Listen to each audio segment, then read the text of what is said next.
Welcome to Tier 1 Jank. I am Marcus and we are doing a deck tech. Leslie and I went to the pre-release one last weekend and we went to a two-headed giant event. We both got the Golgari packs, seeded packs. So in this Golgari build I kind of got more Golgari cards than you'd get in your normal pre-release, since I used both those seeded packs. We also pulled a Niv Mizzet in our other packs, so she went with an Izzet deck. We got a few useful cards for that. She also has a deck tech for that, so if you want to watch that video, I'd encourage you to do that. Right now, I am going to go through what I have here for you. We have 3 Golgari Guild Gates. It comes in tap, produce the Golgari colors. A bunch of basic lands, obviously. I guess we should start off with our bombs from the picks. My promo was the Underrealm Lich.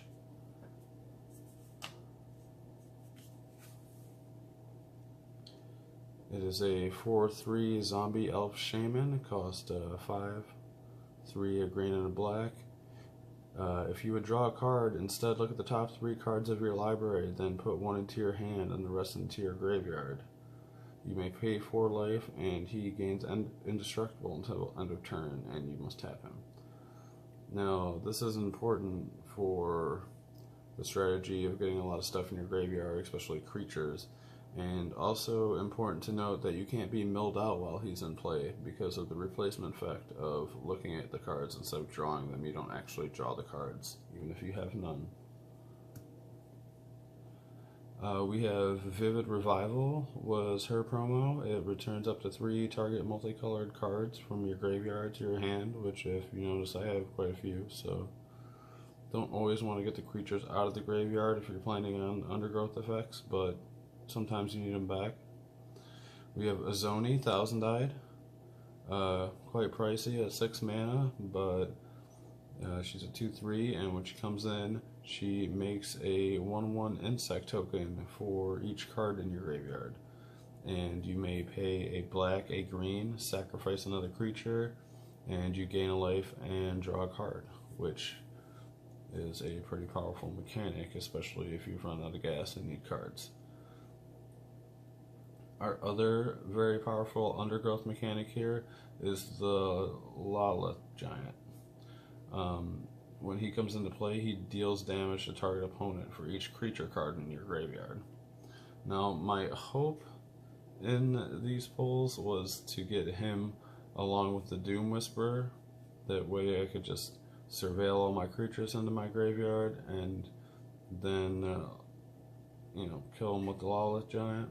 Didn't get the Doom Whisperer, but get what you get. And let's see, as far as our removal, we have 2 Severed Strands. You sacrifice a creature in addition to casting it. You gain life equal to the sacrificed creature and destroy another target creature. It comes in really handy. Undercity Uprising. The 4 mana cost, green and black, 2 colorless. Creatures you control gain Death Touch until end of turn. Then target creature you control fights a target creature you don't control. Which, it's important to note, in a 2-headed giant game, if your creatures have no opponents, that includes your teammates' creatures that you don't control. So you don't want to take out one of your teammates' creatures with that card. It happened to be useful for us in one match because it let her draw another card off of Niv Mizzet, but I did have to kill one of her small creatures. As far as, we still have more removal. We have Price of Fame and Dead Weight, and also Status to Stature. Price of Fame, 4 mana cost, instant, and it costs 2 less if it targets a legendary. Dead Weight is pretty good. It's a 1 mana cost enchantment, gives a creature -2/-2. Status to Stature. A lot of times you can just get rid of something you want with the status part. It gives a creature +1/+1 death touch until end of turn. So if you can get them to block one of your creatures with the thing you want to kill, or you block it with one of yours, play that, and the Death Touch goes through, you've pretty much got the effect from the statue that you wanted for 1 mana. But statue reads destroy target artifact, creature, or enchantment, so that's a little bit more versatile. They're both at instant speed. And as far as our creatures, we have 2 Hired Poisoner, 1-drop, 1/1 Death Touch, 2 Glowspore Shaman that puts the top 3 cards in the graveyard when it comes into play. It's a 3/1. 2 Swarm Guild Mages, our Golgari Guild Mage. He can pay 5, tap, and creatures you control get +1/+0 menace till end of turn. And you can pay 2 green, tap them, and 2 mana, 1 green, 1 colorless, tap them, and you gain 2 life. Midnight Reaper. This is a pretty good card. It is a 3-drop. Whenever a non-token creature you control dies, it deals 1 damage to you, and you draw a card. So most of you know that losing a life and drawing a card is worth it 99% of the time. And he's a 3/2, so 3 mana 3/2s aren't the worst in limited. Now we have Okran Assassin. Cost 1, a black, and a green. Death Touch. It's a 1/1, and it has all creatures all creatures able to block Okran Assassin do so. So we have the lure ability on there. It came in very handy with her playing a Sure Strike on him and completely wiping our opposing team's board with a point of damage on each of their 4 creatures, and first strike, there wasn't anything they could do about it. That is it for our creatures. I would have liked a few more with the Undergrowth plan, but it worked out well. We also have a Might of the Masses to give target creature +1/+1 till end of turn for each creature you control, which is really nice, being an instant 1 mana. A Golgari Locket, which can ramp us up to our higher cost spells or be sacrificed to draw 2 cards, which I've used both of those cases.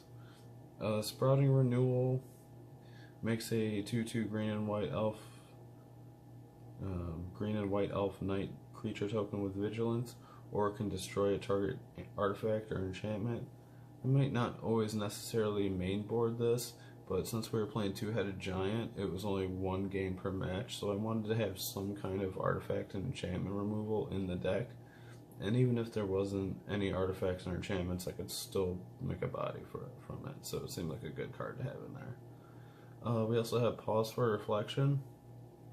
Basically your regular fog effect. This one has Convoke, but I just wanted there to be a chance where if we really needed to, we could prevent some damage, big flyers coming in, or if we just didn't have creatures, or if we just really wanted to go for that alpha swing without having to worry about the consequences the next turn from everybody else coming back in. And last but not least, we have a foil copy of Mausoleum Secrets. It's a 1 colorless, 1 black instant, has Undergrowth.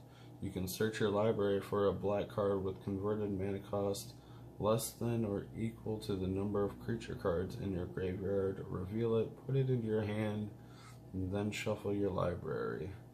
Which, if you have a few creatures in your graveyard, can be very good.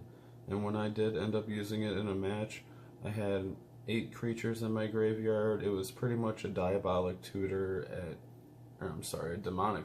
instant speed, because I could get anything I wanted in my deck at my opponent's end step for 2 mana, which I believe won us the game in that scenario.